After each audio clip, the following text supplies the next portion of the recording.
Today we find ourselves in the dark and dank streets of Victorian London, a place where people can be cruel.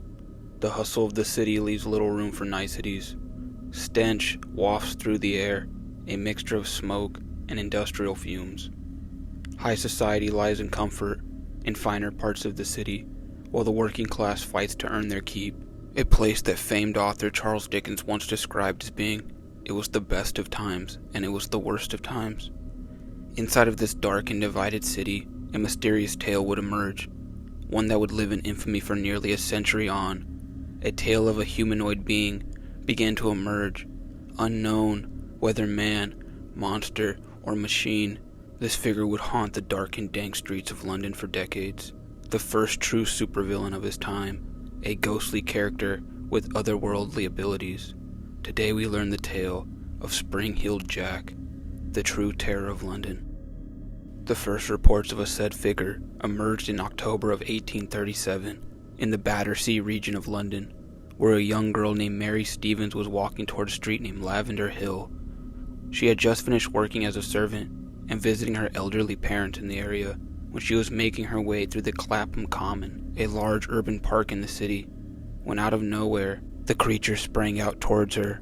The ghastly figure grabbed her forcefully and began kissing at her face, whilst ripping her clothes and touching her flesh with what Mary Stevens would later describe as claws in the place of where human hands should be.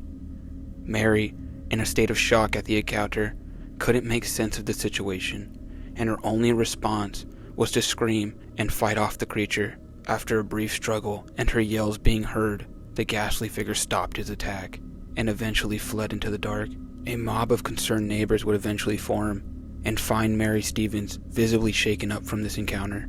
When police and reporters asked of details to the identity of her attacker, she would go on to explain that she didn't see much considering the darkness of the location, but that when the figure made contact with her skin, she says, and I quote, "It was cold and clammy as those of a corpse." After the Mary Stevens incident, the very next night, as a lone coachman made his way down the streets of London, going about his routine business, it said that out of nowhere, what was described as a phantom-like being, leaping in front of his carriage, seen and described by multiple eyewitnesses. The driver, shocked at the ghastly sight in front of him, pulled hard on the reins of his horses in an attempt to swerve out of the way of the figure, ultimately crashing and severely injuring himself along with his horses. The crowd gasped and stood in silence, shocked at the scene. The ghostly figure stood in the street, where witnesses described him howling with an evil laughter. They would later tell newspapers it was a babbling, high-pitched, ringing laughter, a most sinister being. It was then described by witnesses that the figure escaped the scene by cleanly jumping over a nearby 9-foot wall, all while his laugh echoed through the streets. These incidents ultimately would bring us a title and a name to this creature.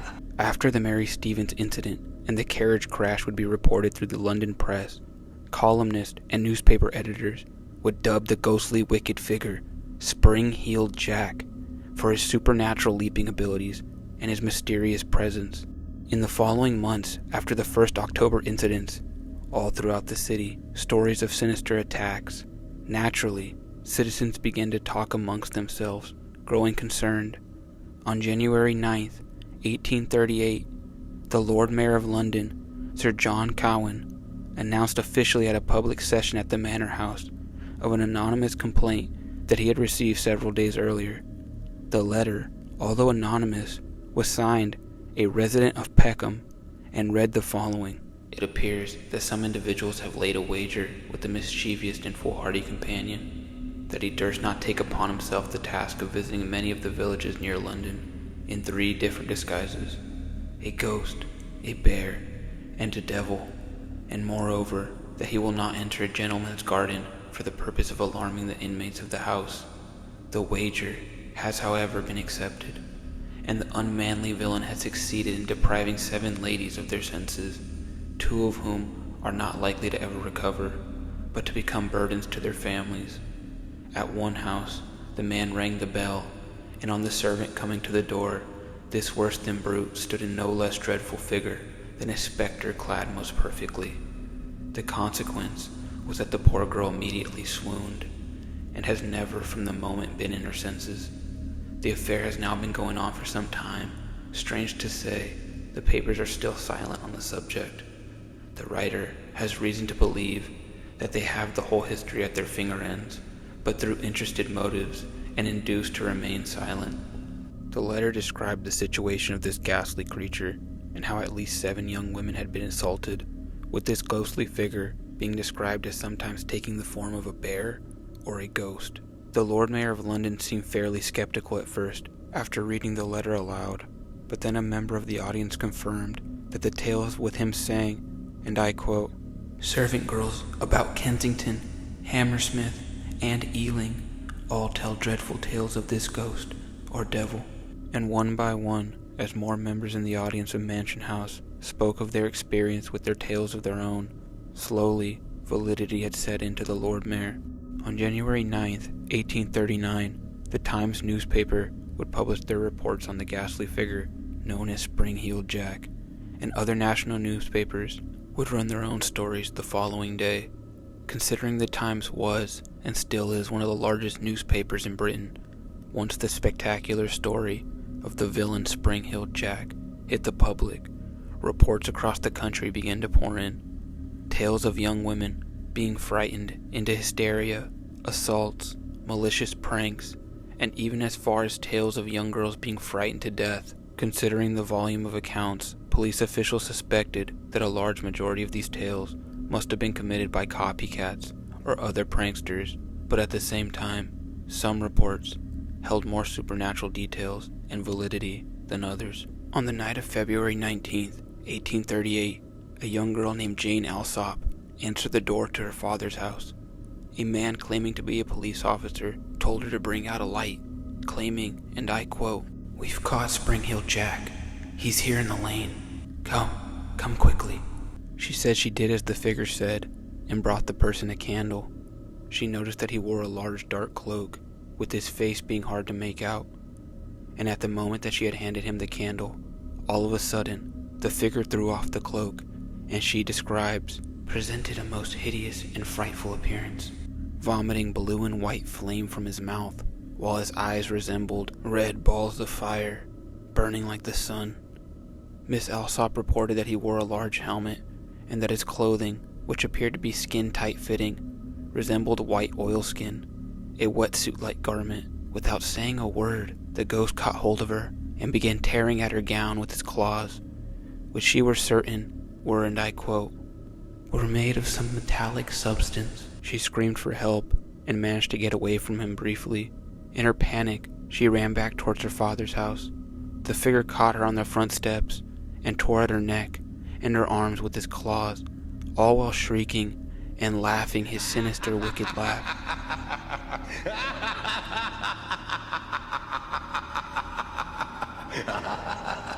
Alerted by the commotion, Miss Alsop was rescued by one of her sisters, who physically had to pry her away from her attacker, after which it was described that her assailant fled into the darkness. Police and doctors were perplexed by the account, and the obvious damage done to the young girl, Jane Alsop, with her account only adding to the true infamy and danger of the figure Spring-Heeled Jack on February 28, 1838, only 9 days after the attack on Mrs. Alsop. 18-year-old Lucy Scales and her sister were returning home after visiting their brother, a butcher, who lived in Limehouse, a neighborhood of London. Miss Scales stated in her deposition to the police that as she and her sister were passing along Green Dragon Alley, they had observed a person standing at an angle of the passage. She was walking in front of her sister at the time, and just as she came up to the person, who was described as a long, thin man with a gentlemanly-like appearance, wearing a large dark cloak, all of a sudden, the figure spurted a quantity of blue flame directly into her face, which deprived her of her sight, and so alarmed her that she instantly dropped to the ground and was seized with violent fits, which continued on for several hours. After the attacks on Mrs. Alsop and Mrs. Scales, the Times would continue to report the legend of Spring-Heeled Jack, and after each incident, the legend of the villain would only grow larger and larger. Jack's tales would be popularized and immortalized through the writings of Victorian London's penny dreadfuls. Salacious, dark tabloids of the time, loved by the commoners, the tale of Spring-Heeled Jack would continue to haunt Britain for decades, growing more from a real-life villain to that of an urban legend, a boogeyman of the Victorian age. Although sightings here and there would persist for decades, one of the most strange and interesting stories of Spring-Heeled Jack came towards the latter end of its popularity in August of 1877, nearly 40 years after the original London reports, when a group of soldiers stationed at the Aldershot Garrison described a mysterious tale. The story went as the following. A sentry on duty at the North Camp peered into the darkness, his attention attracted by a peculiar figure, as he said, advancing towards him. The soldier called out and issued a warning, which went unheeded. All of a sudden, the figure came up, leaping beside him, and delivered several open-hand slaps, all while laughing. A guard, perplexed at the sight, shot at the figure. The shot, which appeared to hit its mark, had no visible effect. Again, all while the figure remained laughing, a maniacal laugh. It's described that the strange figure then disappeared into the surrounding forest and leapt into the darkness. With what one soldier describes, he leapt with astonishing bounds. It was said that this same figure then showed up harassing the guard on duty again the following night.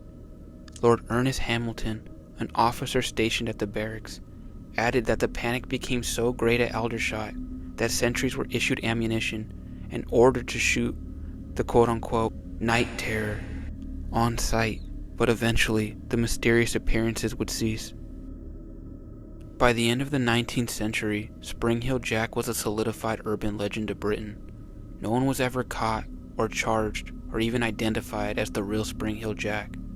Many theories began to emerge to the identity, from being supernatural to that of a wealthy nobleman with incredible technological skill set and a sick sense of humor.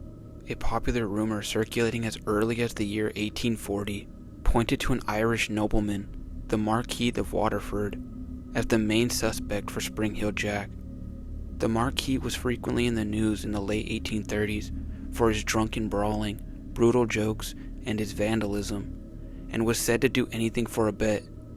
His irregular behavior and his contempt for women earned him the title the Mad Marquis, and it was also known that he was in London around the same time as the first incidents were reported. Could a wealthy nobleman have spent his time crafting gadgets and devices of destruction, fire-breathing masks with oilskin suits, more the work of contemporary character like the Green Goblin or a Batman-like figure, who instead of fighting crime decides to commit it himself? No evidence or proof, only rumors, ever implicated the Marquis.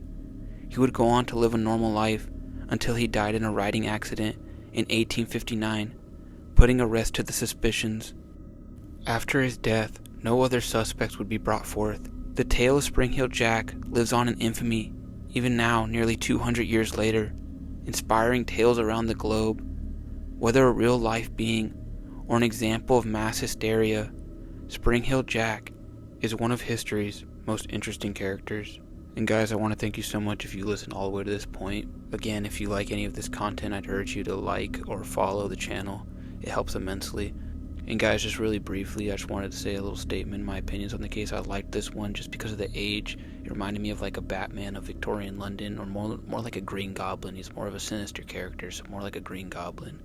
And just like the technology that they said that this guy had, potentially fire breathing, and his mask and an oil skin suit, kind of reminds me of like a supervillain, a modern supervillain, or kind of like a League of Extraordinary Gentlemen, if you guys ever seen that movie.